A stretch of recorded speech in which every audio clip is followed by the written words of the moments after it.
Hello and welcome to Soul Portals, exploring psychospiritual horizons with your hosts Cedric Spire and Deanna Nagel. Cedric is an author and therapist who developed the interview guidance model and is a pathfinder in the psychospiritual realm. Deanna created the Essential Soul Care model, a model suitable for therapists, coaches, and healers. The monthly episodes of Soul Portals feature guests sharing insights from their personal paths and professional practices. Thank you for tuning in for the Soul Talk with all kinds of trailblazing teachers and guides as Cedric, Deanna, and guests explore new evolutionary landscapes.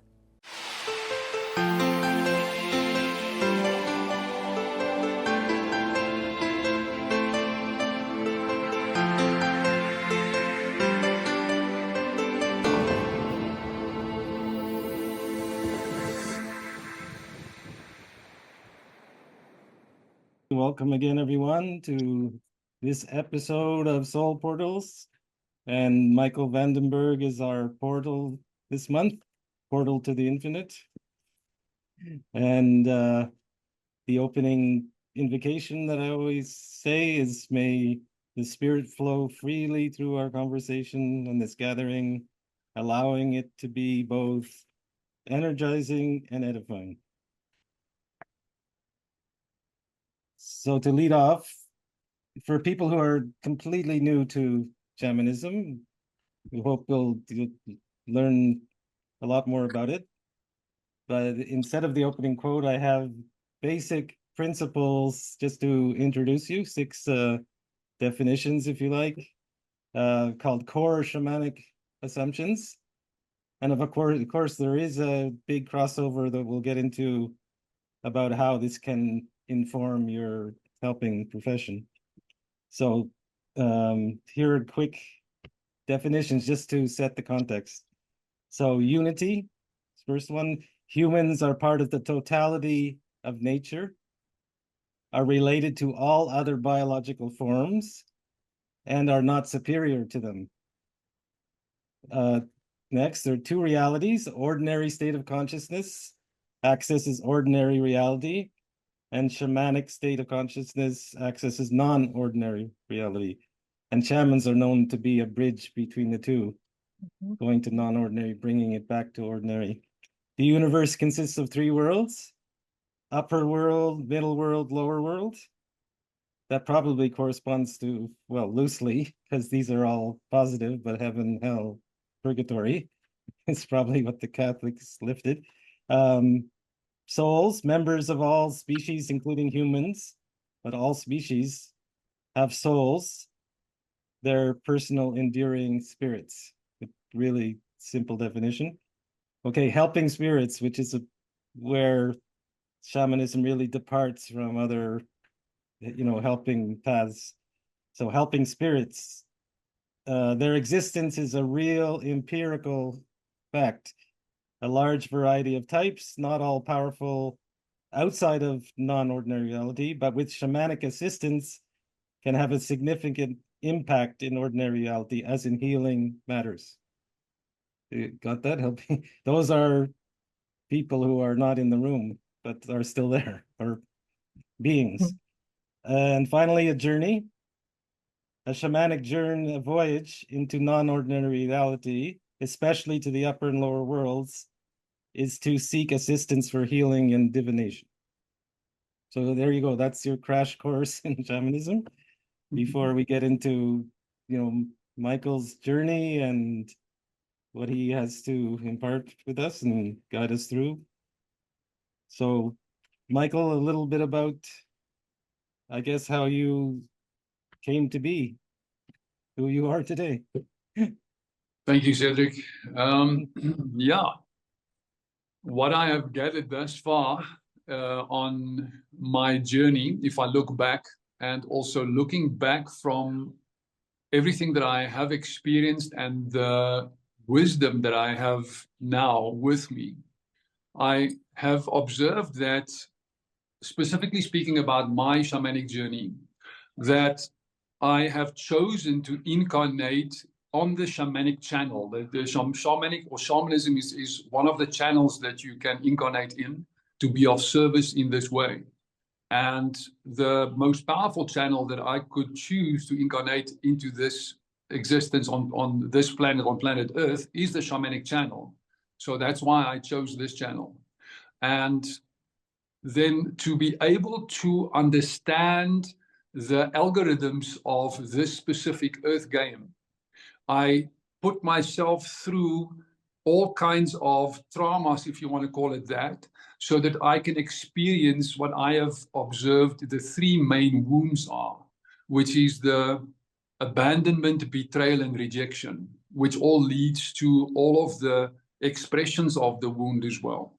And as we also understand the experience of the true self and the experience of the false self. So if I'm experiencing myself in the false self, then I'm expressing myself through the wound, and all my perceptions are also filtered through the victim consciousness.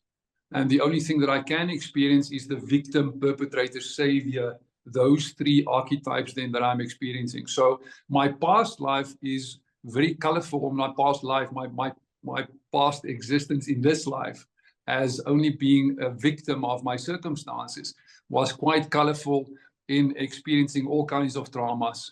And I'm not going to go into that because it's not really important. But the important part was when I simply reached a point where I received a phone call from a friend of mine. I'm in South Africa, and this friend of mine lives in Angola, which is a little bit up into Africa.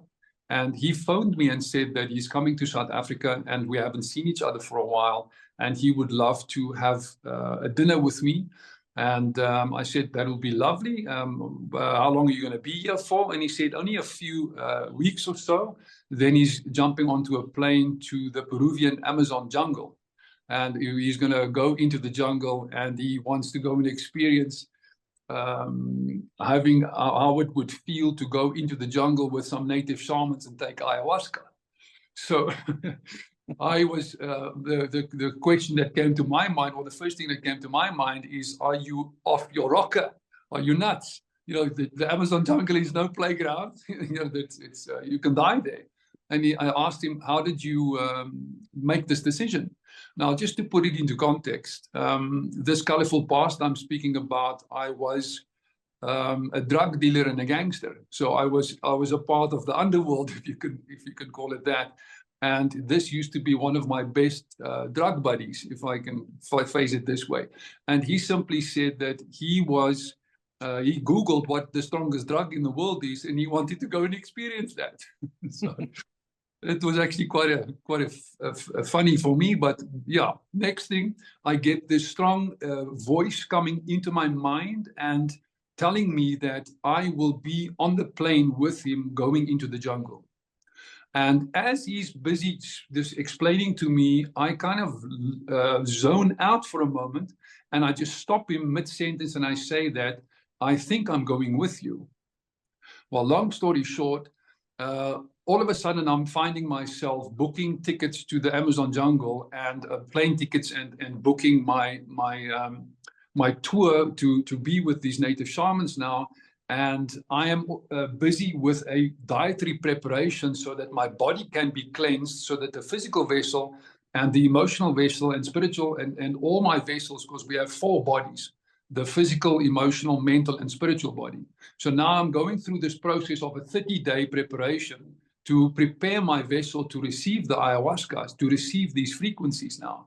And there is a knowing that this is my path, this is where I'm supposed to be going. But I can tell you that it was one of the, still today, most intense experiences that I can ever say that I've experienced was the purification process. Because I still had all kinds of medicines in my body, because at that point I was a bodybuilder. So my body was full of steroids and full of pain meds and sleeping tablets and all kinds of things, plus the occasional drugs that I still took. And all of a sudden I had to go cold turkey on everything to prepare myself to go through this portal. So that was truly intense to go off of all of this. And what happened was all my shamanic abilities all of a sudden started switching on, and I could see through all dimensions and realms and experience beings with me. It was nuts. It was absolutely nuts. But there was this knowing in me that whatever I'm experiencing now will be temporary. I was guided, and I just needed to see it through, and that the direction that I'm going in is my path. So I made one thing for people who aren't familiar with ayahuasca, just to say something briefly about what that is. Sure. So ayahuasca is a brew that originates from the Amazon jungle, the Peruvian and the Brazilian jungle, and that it is basically the base mix of it is the kapi vine, which is the ayahuasca vine. That is basically, it contains the MEO inhibitor that allows the chacruna leaf, which is the DMT, to enter the brain barrier. So they just mix these two together. They boil it for days sometimes to make this tea, basically, which is a plant brew that when you drink it, then you can enter the DMT realm, basically, which is your inner realm. It helps you to enter your inner world. And that experience can last anything from probably about 6 hours to 10 hours, depending on how much ayahuasca you take as well. But yeah, that is a journey that you can go on. And it is best to do that in the Peruvian Amazon, although there are shamans that travel that serve ayahuasca in other countries as well. And of course, ayahuasca is definitely native to the South American Amazonian jungle. That's where it grows. That's where it's native from there. So long story short, next moment I'm on a plane and I find myself in the jungle. And I start to take the ayahuasca. It's a 5-day or a 7-day experience where you take ayahuasca five times. And after the second time, I had the experience of being already connected to my guides now. I could now hear them clearly, and it was my guidance team was with me, and I could access them at any point and have clear conversations with them at that point. And I asked them, why am I here? Like, what is the purpose of you bringing me here? And then they asked me the question, well, why do you think you are here? And then I looked for it for a moment and I said, probably to take responsibility for who I am. I just want to pause there and let everybody that's logged into this and everybody that will listen to this or watch this, just look at that question or look at that statement of taking responsibility for who you are, who you truly are. Because the character that we have created that we call ourselves is the one that cannot take responsibility for who it is.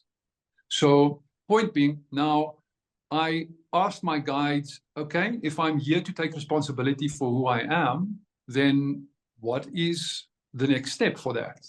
And then they asked me, what is blocking you from this? And then I felt into it, and I felt the overwhelming fear coming into my body. I said that, like, overwhelming fear is stopping me from taking responsibility. And then they said, well, that is why you are here. You are here to face that fear. And I said, okay, I'm willing to do that because I've come all this way. How do I do this?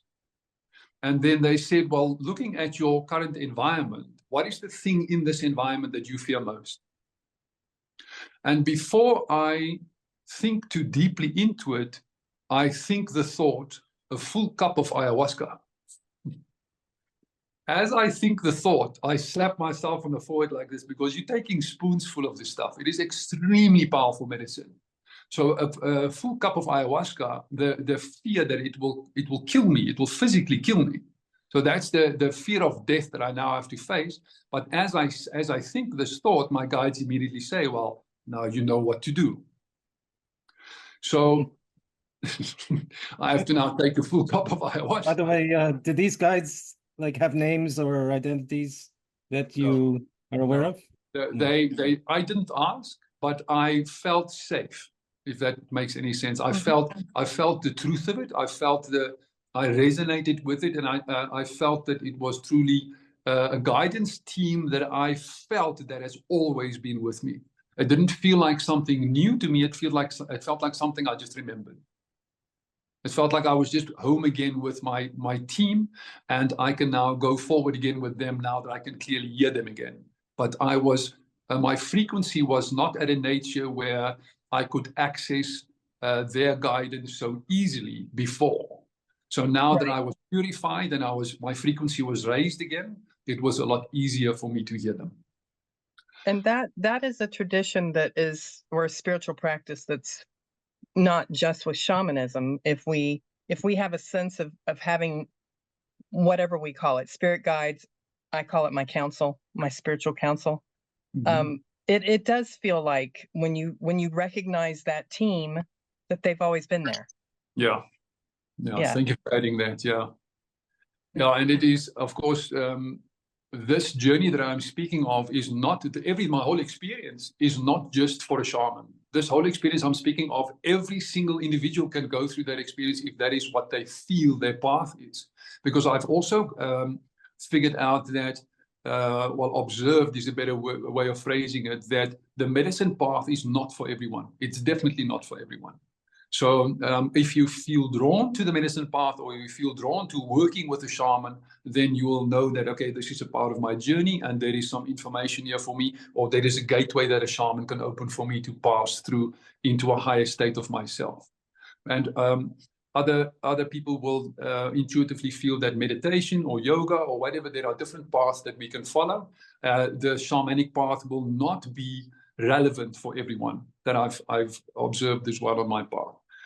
So then I go through the experience where I don't want to go into that story, because that's a story for maybe another time of what my experience was after I drank the full cup. But I can quickly sum it up. I went into the center of the center of the center of my being. I observed all of reality as being in my field. I was the field, and I could observe all as just being a part of my field. I could incarnate into any expression and feel and experience it and come back to my center. So I could go back to the center, and then I was in this dome, basically, where I could observe in all directions, and I would see all, like, every incarnation, but not just mine, like everything in existence I could experience, and I could go to it and visit it and feel the density and the trauma of it, and then pop out and then come back to the peace, come back to the stillness. So that's really important. Quickly sum it up. That's really important, and it implies so much choice, right?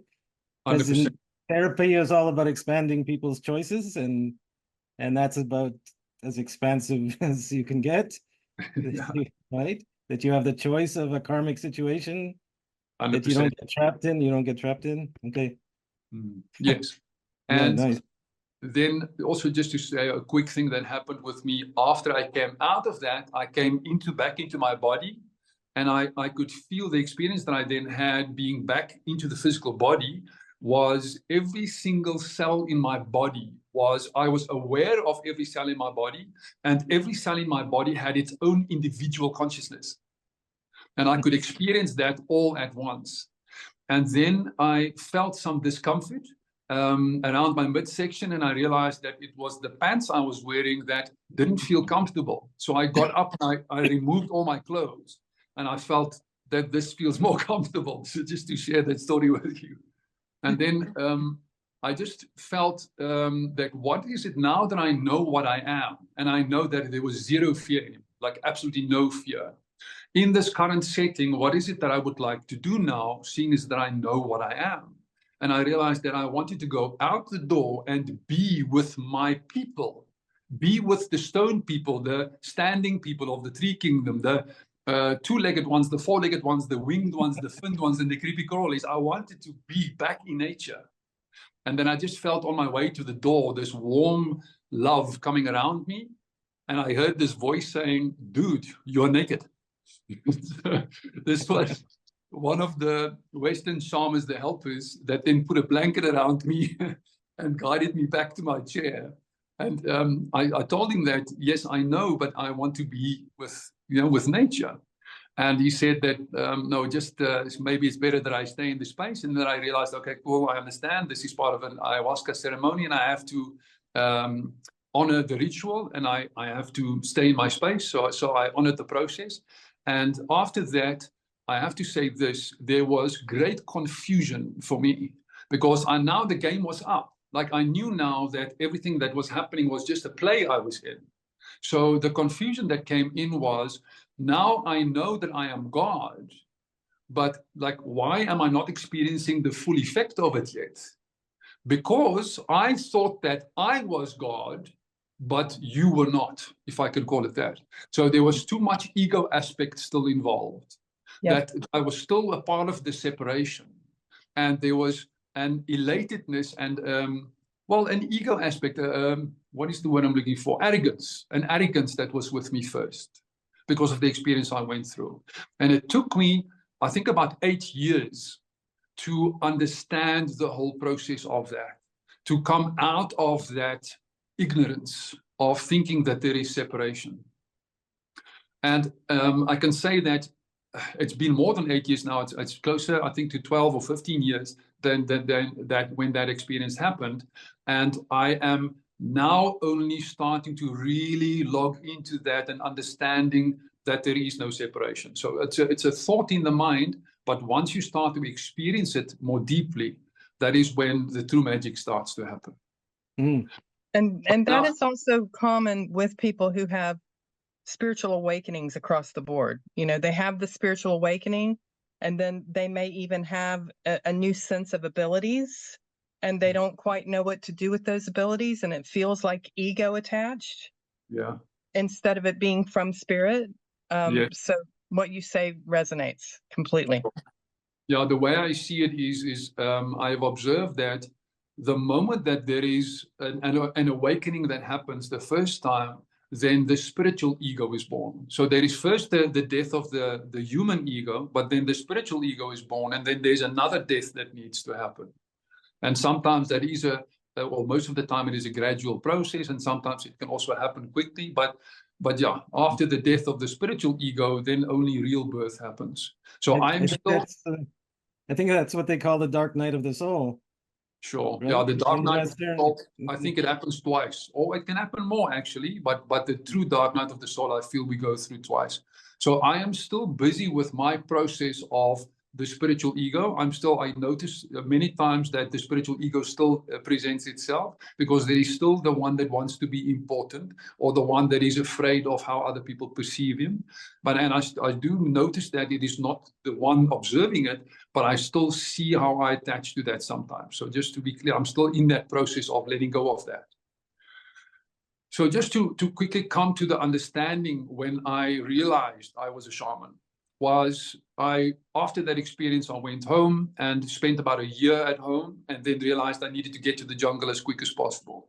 Booked another trip to the jungle, then booked a dieta as well. Now, a shamanic dieta is when you go through a specific dieta where you can only eat very specific things, you can only think and do very specific things, and you are mostly isolated in the jungle, not too much disturbance, and you get to join your consciousness with a specific master plant. And there are many master plants available that you can do dietas with. If you want to you can even do a dieta with the basil plant. But that's also a very powerful plant. But this specific plant is mostly, I would say, I don't want to say mostly, but it is, let's say mostly, for shamans. And it is called sanango. It is called abuelo sanango. Abuelo is grandfather, and the plant is sanango, and it is a very strict plant. It is like an old man with a cane that knocks you when you step out of alignment. And the process I went through was a 9-day process with this dieta, where you are not allowed to go into craving or aversion. You must only stay in the center, because it helps you to move through that central channel so that you can pass through a gateway to a much higher frequency. And the moment that you go out of the channel, there is extreme suffering. Extreme suffering. You go dizzy and you feel nauseous and you feel afraid. So you have to train your mind and stay super sharp to stay in that central channel, because there is extreme suffering when you exit the channel. Now, if we look at life is exactly like this, but we just experience it in a much more subtle way. But the higher your frequency becomes, the more black and white that experience becomes. Like for me now, when I exit my central channel now, to me it feels like hell on earth. It is extremely dense. And then I do everything in my power to return to my central channel, knowing now an old wound just invited me back into the darkness. So just to finish with, on possibly day 5 or 6 or so through this process, every day we sit in front of a panel of shamans, probably about between 7 or 10 shamans, I can't remember what, but a panel of shamans from different places in the world. And of course, the main shamans, the head shamans, are native Shipibo shamans from the jungle. And they only speak Shipibo and Spanish. So, and there are many people in the room as well, that participants that are also a part of this experience. And then the participants can ask a question and the shamans answer. So it's a question-answer panel that we have every day while we are busy going through this experience with the Sanango. And on this day, somebody in the crowd would ask, or the people there would ask a question, and when the shamans would answer, they would look at me. And I was like, I'm not the one asking the question. Why are you looking at me? Like the thought came into my mind. And I'm like, am I tripping here? What's happening? Like I just become very aware of the fact that all of them putting their focus on me. And all of a sudden the words in a moment of silence, the words come out of my mouth. I think I'm a shaman. I am a shaman. I'm a shaman. It's like it just drops. And this joy just fills my body. And I look up and the whole panel goes, They all acknowledge. I get goosebumps when I think about it. So that was my awakening into my shamanic journey that happened in the jungle on that. Now, of course, many years of intense trials and tribulations followed that, where my ego had to be completely destroyed. And it was ceremony after experience where I was put through intense trials and tribulations to face my fears. And then Go ahead, Diana. I'm just remembering what you said earlier. I think it was before we started the podcast that, and you're explaining this, but I want people to understand that you didn't learn this from a book. Yes. You didn't take a course. 100%. You actually took the path. 100%. The path was there, and I had to take the path. Of course, there are many people that go through this and learning through books, because now they are just becoming more interested in the shamanic journey. But if you are the way of the shaman, but I understand that if you are a shaman and this is your path, then this is the way that it will happen. You will go through these trials and tribulations. And also, if you do not answer to your path, the suffering gets more severe. Yeah. This I've experienced and heard from other shamans. I want to ask, because you use the word destroy for the ego. Yes. So I want to ask about the functional ego in the world, like a healthy ego. Sure. Let me explain. We're in the human condition. It's not meant to be destroyed any more than the body's meant to be destroyed. Sure. Let me explain what I mean by that. Then let me put it into different terms. Okay. Let me just first see where I'm going to come in with this. Okay. The destruction of the ego in this way is basically it reminds me of two quotes. One is from the Bible and the one is from A Course in Miracles. The one in A Course in Miracles I'll start with, and it is where it quotes that nothing that it has to offer you is something that you want. So let's say the destruction of my identification with it, that would be the truth of it. Not destroying the ego, because that is what it is, and my wanting to destroy it would be a form of rejection, which feeds it, which keeps me attached to it. So the correct phrase would be destroying my false identification with it. Thank you. Thank you for bringing that to the surface. Yeah. And the other quote I wanted to look at was that the willingness to sacrifice your firstborn. Let me put that into an explanation, because this is something that's recently, it's for the last year or so, it's come into my field. And the understanding of that is now starting to sink in. If I look at me being the being, and the being spirit or soul experiencing itself, or soul aspect, I know we're multidimensional aspects, but as the beingness, experiencing myself as and through this human, if I look at when there is a situation that triggers my human, because I'm a human being, and when I'm in my being, I can observe my human. And I can observe my human, which is my ego aspect. And when my human is triggered by something, that trigger is because of my first perspective of it. So my first reactive perspective is my firstborn. And if I am willing to sacrifice my firstborn and completely let go of any possibility that I would want to use that as an option going forward now, I'm sacrificing my firstborn concept and perspective, then I have access to my soul perspective or my being perspective. So that's why I say that comes to mind as well. That's quite the reframe of the Bible story. I don't think I've ever heard that one before. Because the firstborn, Herod killing the firstborn, and to allow Jesus to survive and take his path, you're completely reframing that. Jesus represents Christ. So the moment I let go of my negative ego aspect, which is my firstborn, which is my reactive nature, then who's the one that comes to the forefront? Christ, my Christ nature, or my Buddhic nature, or my Shiva nature. So just working with the Bible, then I give access to my Christ nature coming to the forefront. If I'm willing to sacrifice my ego reaction, you see? Right. Yeah. So now, in the present, you do work with clients, right? And you're a guide, 100%. a consciousness guide. Yeah. Yes, I am. Daily, I work with between 5 and 7 clients that I see per day, and I assist them all with wherever they are on their journey to help them, to teach them, shift their perspective from the ego perspective into the being perspective, from the negative ego perspective into the positive being perspective. And it's all just a matter of perspective. It's how we define reality that is where we manifest from.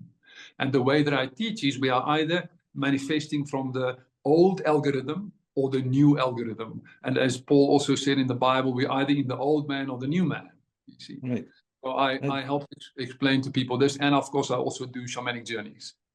Do you do any energetic healing?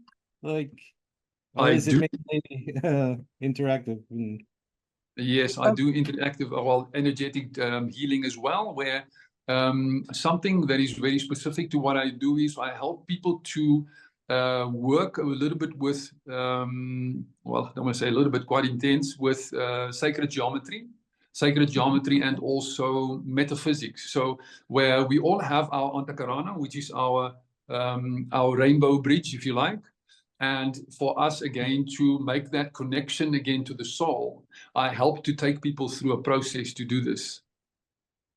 Is it like a guided meditation? Yes, 100%, like a guided meditation. And also it is a process where we are multidimensional. So, and the dimensions of our, to just give it names as they give it in metaphysics, is we have our personality, which is the person that we are experiencing now, which then has the upper world and the lower world. So we can either experience ourselves through our negative ego algorithm, or we can experience ourselves through our Christ or Buddhic nature.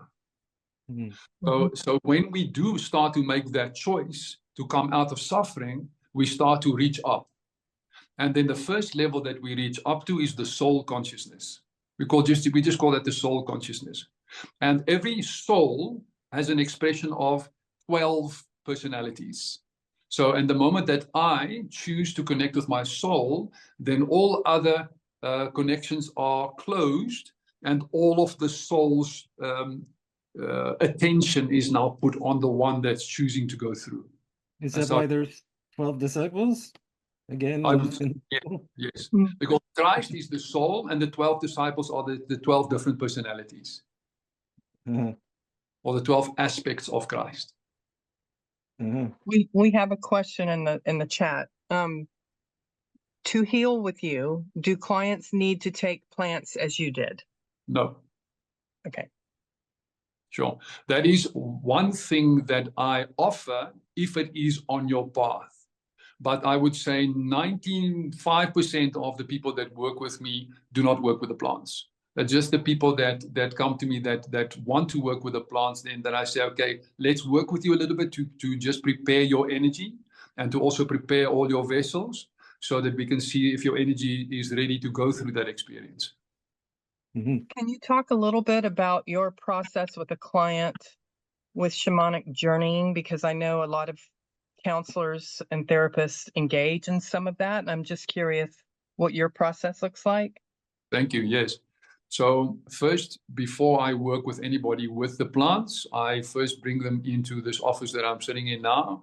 And then we connect, we bring in the guides, and then the guides bring information through to show us where on the path they are and if their energy will be ready for a medicine journey now or not, if that is what they choose, if they do choose to work with the plants. And then the guides would suggest that they change a few things about their habit patterns and about the things that they are putting into their vessels at the moment to prepare them to prepare them to energetically receive the channel that wants to come to them. And then they will go through a process. And some people come to me and they're already ready. Lots of people actually come to me that are already ready, that I can see after one session we can take them to the plants. And some people I have to work with for a few sessions to prepare them emotionally, mentally, spiritually, and physically. And for the non-plant people? The non-plant people, I continue to work with them if this is what they choose. And I work with them with sacred geometry and also just the teachings, and also assisting them with teaching them about frequency and teaching them about vibration. Because if you understand that everything that you consume through all of your senses has an effect on your vibrational frequency, then to become more discerning on what it is that you consume assists you greatly in raising your frequency. And raising your frequency prepares your channel to receive the soul consciousness a bit more, or a lot more. And to just, yeah. I wanted to ask about the microdosing, which is very trending. Sure. The microdosing of the psilocybin. 100%. I would definitely like to speak about that. I actually feel like I just want to answer Deanne's question before I continue with that, just to finish with the preparation for the journey. So then as I feel that they are ready for the journey, then there is a 7-day preparation. They just need 7 days. Well, I work them to a point where 7 days is enough. And in those 7 days, you don't put anything from an animal in your body, because I work with psilocybin, which is a different frequency than ayahuasca.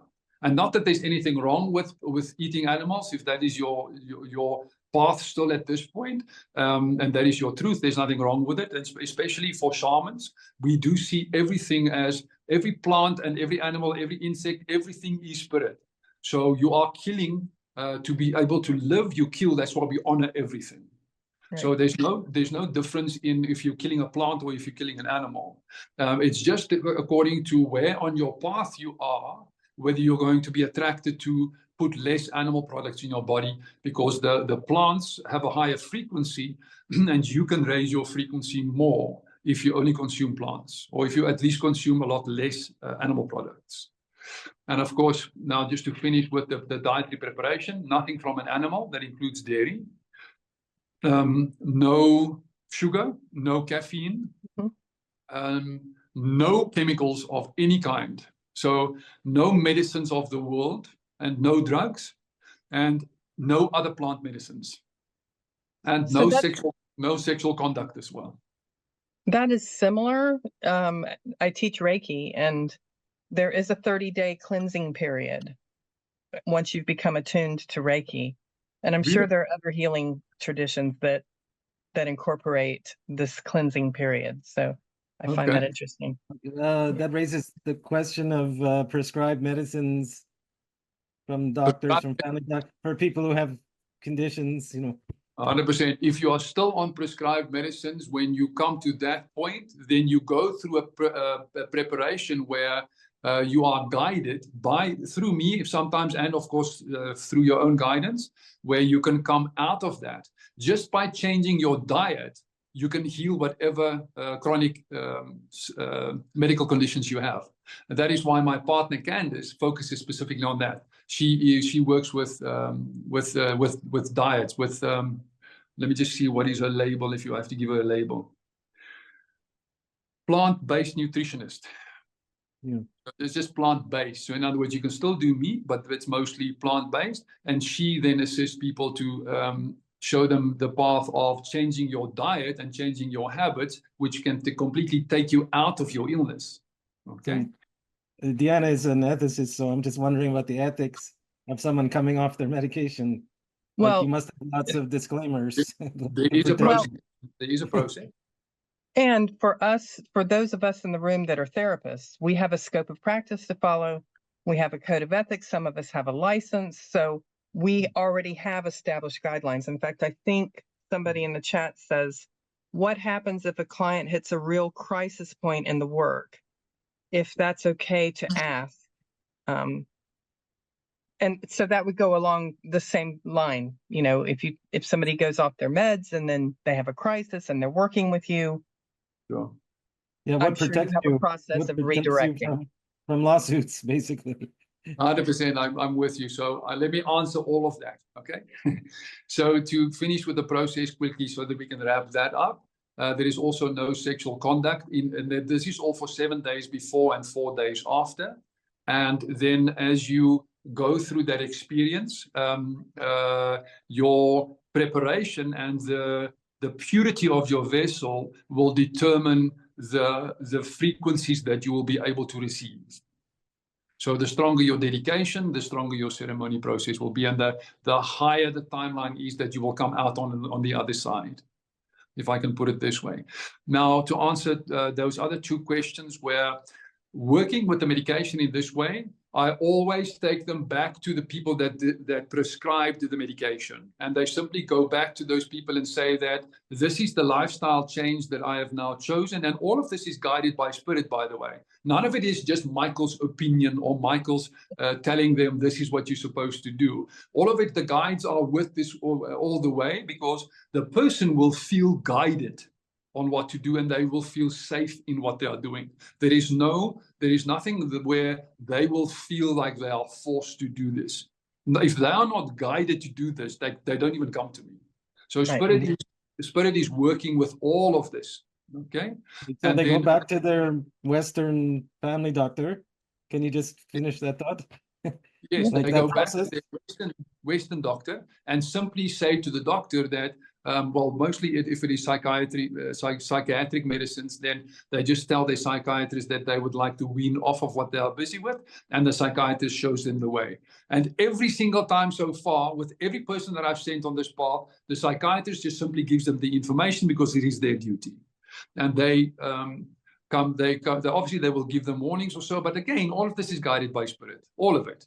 And physical conditions, like medication for other physical medical conditions, then they go through a dietary change first. That's why I say sometimes there's a bit of a longer process, and it's not just go 7 days and you have to go cold turkey on everything. So there is a process leading up to the 7 days. You see, it's not that they have to all of a sudden now say, okay, in a week from now you're going to go into the journey space, you need to go cold turkey on all your medicines. That's not at all the process.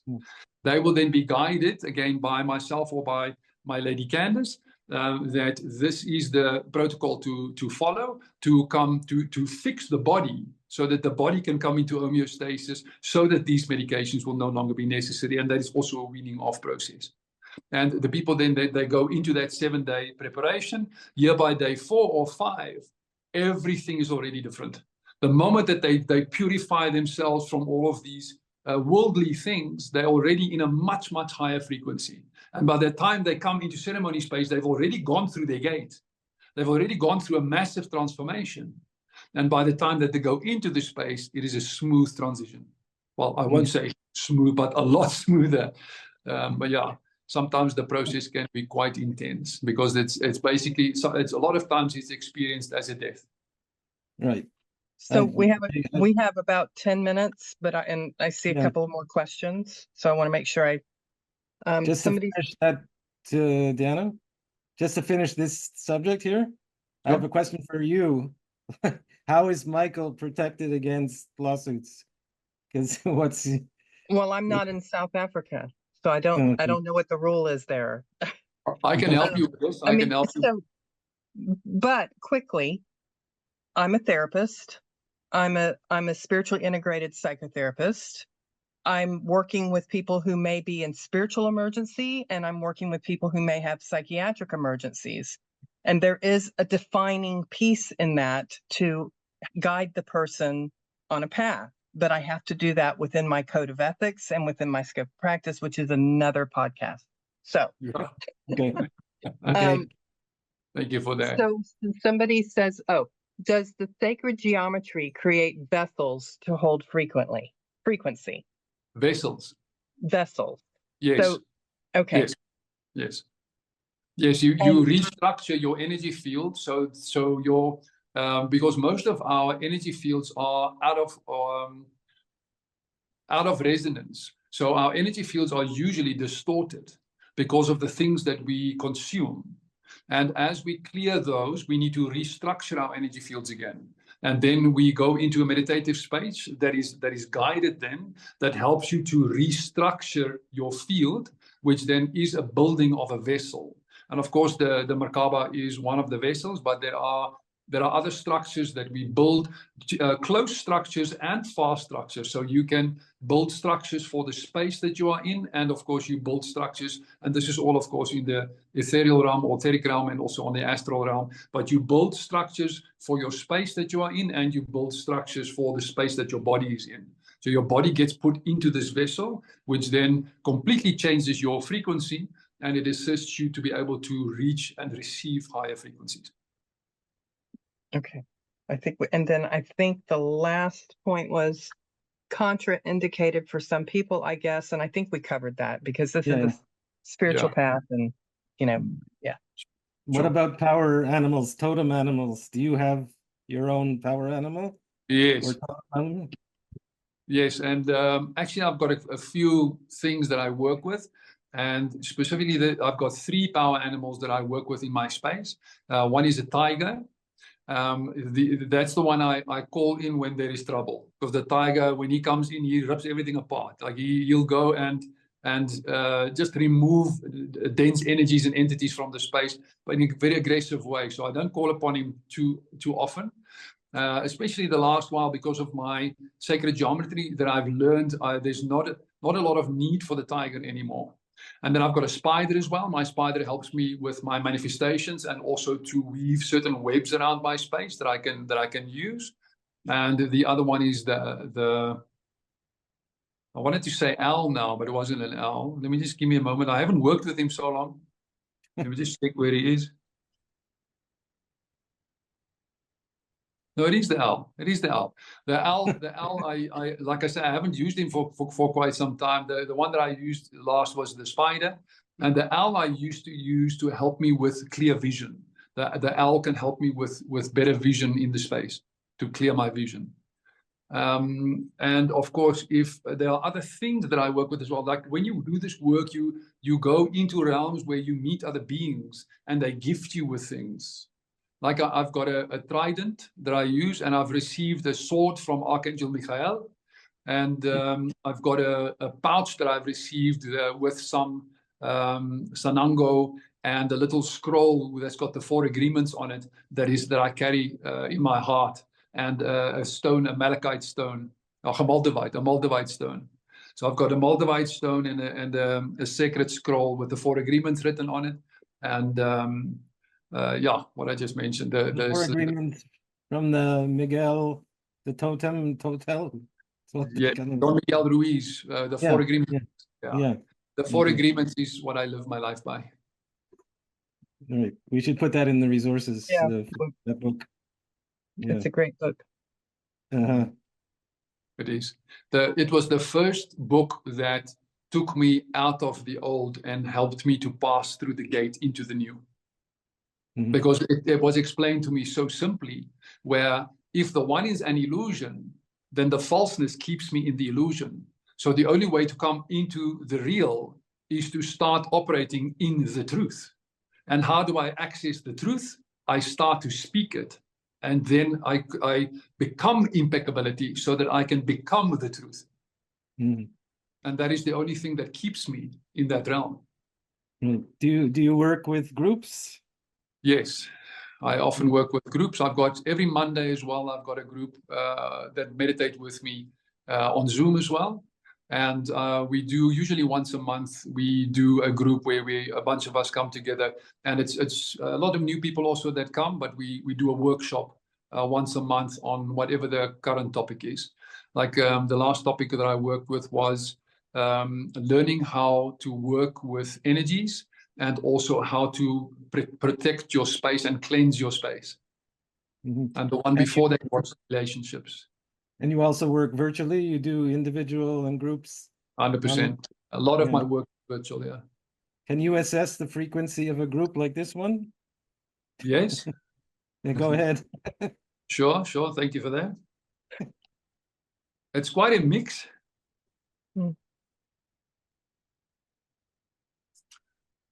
If I had to put an average, it's definitely over 200.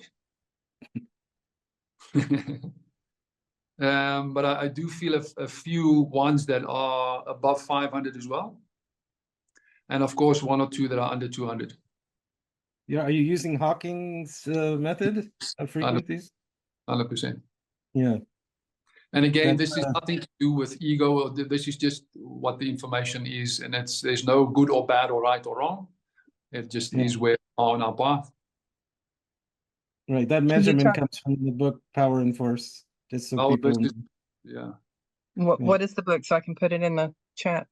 Power and Force. By Dr. David R. Hawkins.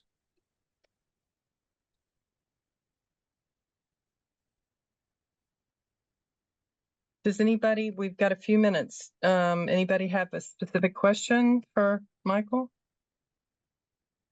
There was another comment, wasn't there?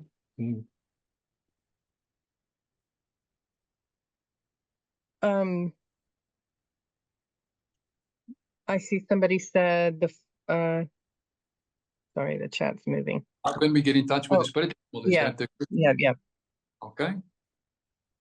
It is very easy to feel into your spirit animal because it's been an animal that you have been attracted to in the form of pictures, movies, something that you feel strongly affiliated with or a strong attraction to. So you would love horses. So the horse would be your spirit animal, or you would have a fascination with spiders, and the spider could be your spirit animal. And that also, depending on where you are in your life, that also changes. So it's not that you have the same spirit animal always. And there is also power in every single spirit animal and every single insect. So it's not that when you've got a fly as a spiritual animal, no, flies are disgusting, they're not so powerful. Flies are extremely powerful.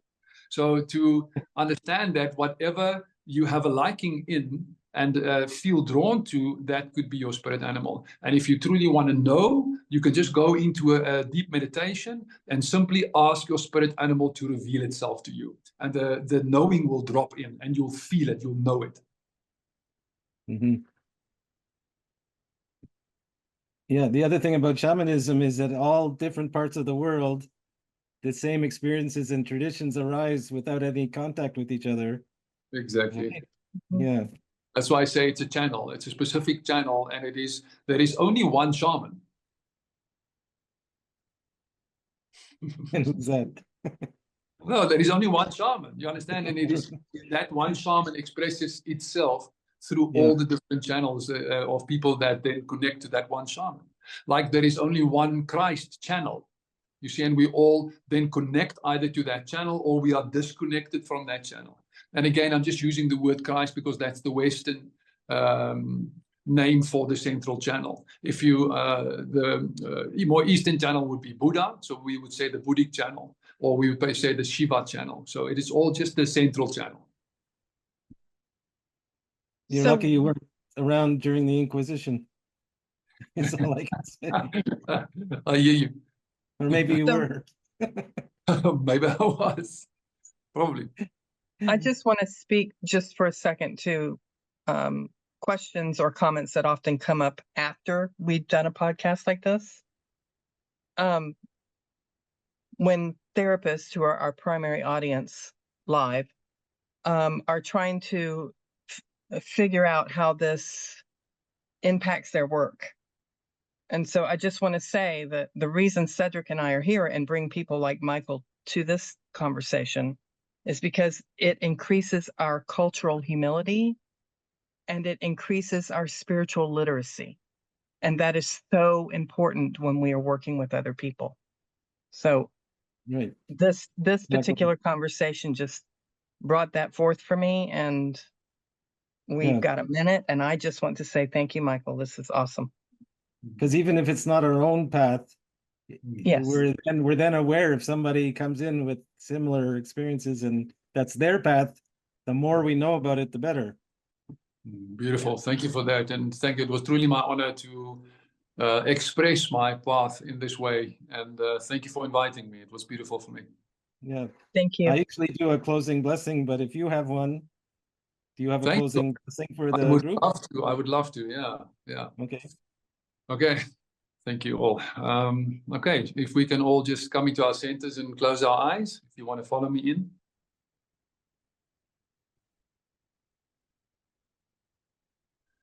We call upon the violet flame of Saint Germain to bathe us all in this violet transmuting flame. Blaze, blaze, blaze, violet flame, transmuting all negative energies, negative entities, parasitic attachments, unwanted elementals, and etheric mucus back into the purity and perfection of God. Continue with this violet flame in a 10-kilometer radius from where we are all sitting. Thank you to Saint Germain and the violet flame. Now we call upon the golden 12th ray. Thank you for bathing us all in this golden 12th ray, harmonizing all systems in the body, bringing peace and harmony into our hearts and every cell of our body, filling every energy center with this golden Christ light. Thank you to the golden 12th ray. Thank you to the stone people, the standing people, the two-legged ones, the four-legged ones, the winged ones, the finned ones, and the creepy crawlings. Thank you for co-creating this wonderful experience with us. Thank you that we are in the flow is in us, and we are the flow. Thank you that we remember, and thank you that we are successful. Aho. Amen.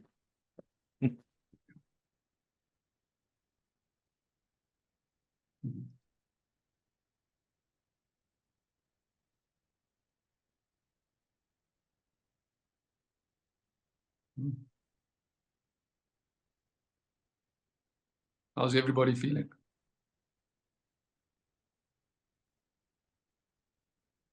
That was a beautiful blessing. Thank you for that. The violet flame is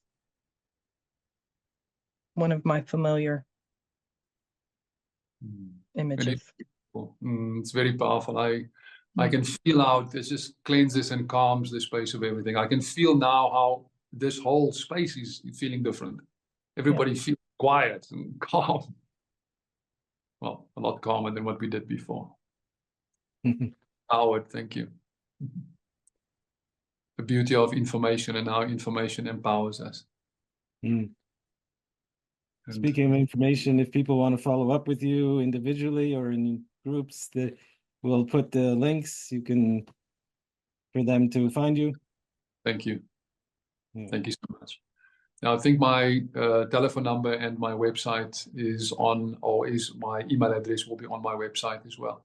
But it's easy website. It's mike147@me.com. And and my website is also on there. It's highvibemike.com, which is easy to find as well. And lastly, you don't read the books, but you could certainly write one. I hear you. And you're not the first one. My guys are on my back about this. They truly are. Okay, and I'm an editor, so if you need editing, Oh, beautiful. Thank you for that. Thank you. Thank you. Yeah. I'll keep that in mind. okay, John. Well, thank you. Here we are at the end of our hour together. We're wonderfully dynamic and cleansing hour. So thank you, Michael, Cedric, Diana. Thank you to all of us for the way that we've been present together. Really appreciate that. And I just want to say thanks to our team here at Online Events, Erwin and Sebastian, for taking such good care of us.